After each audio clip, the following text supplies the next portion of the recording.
Now that the Forrest Fenn treasure has been found, the story's over, right? Well, it looks like Chapter 2 of this incredible treasure hunting adventure is about to begin, and it's going to be starting out in the courtroom. I've got some information about that. I'm going to tell you about it right now.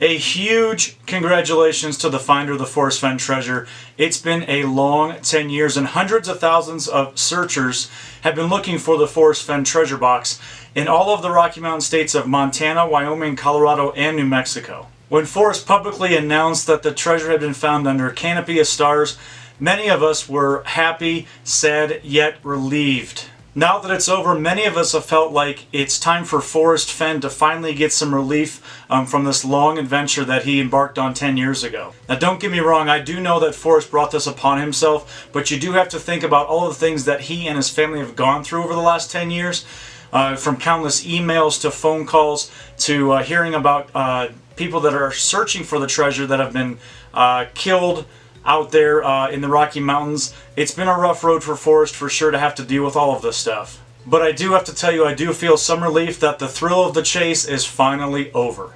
But what now?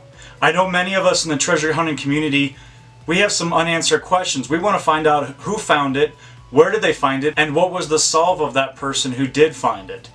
Well, there is one person in particular that has taken some legal steps against the unnamed finder as well as Forrest Fenn himself. Barbara Anderson, a real estate attorney from Illinois, she's filed a claim in the Santa Fe court stating that the unnamed finder stole the puzzle solve from her, and she's the rightful owner of that puzzle. If that truly is a person and not just a hoax, and the chest is truly found, you know, I would want to find this person and say, how did you get to this very strange location in the middle of nowhere?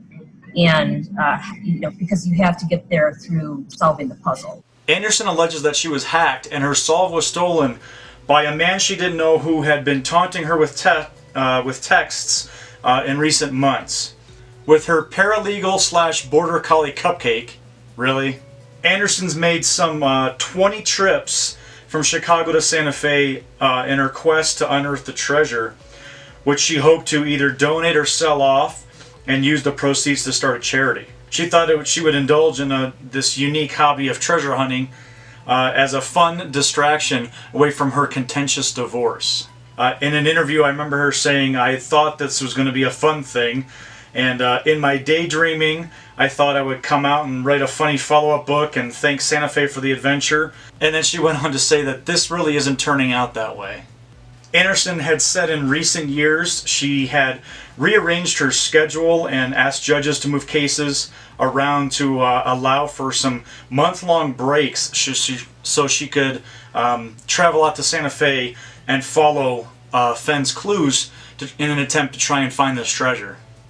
Treasure hunting for her involved first scouring a website widely used as a forum where Forrest Fenn himself would post the updates. When she was in New Mexico, Anderson would spend her days out searching for the treasure with a metal detector in hand, scouring parts of the Rocky Mountains where she was sure that the treasure was buried because of a clue about mildew, which contained in a picture Fenn had posted with a hole in his hat with the shape of the state, and that's what she had said. That's what she was looking for. She estimated that she spent between $10,000 and $30,000 in her attempt just to go and find the Forrest Fenn treasure. She paid about $4,000 just to put her furnishings in storage in Chicago, as she all but moved to New Mexico in her most recent trip. And in fact, when she was sleeping in her SUV, that's when she had heard the news that the treasure had been found. So she was actually searching for it while she was in New Mexico. When she was in New Mexico, that's when the treasure had actually been found itself. She then went on and she had said all of this time she'd invested the money, the car shot to heck, and then some guy comes out of nowhere and just follows you and grabs it.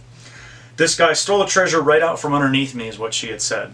Anderson filed a lawsuit in person the Monday after Forrest had declared that the treasure had been found. She paid her $400 filing fee, and she just doesn't know what move is next. Where does she go from here with this lawsuit?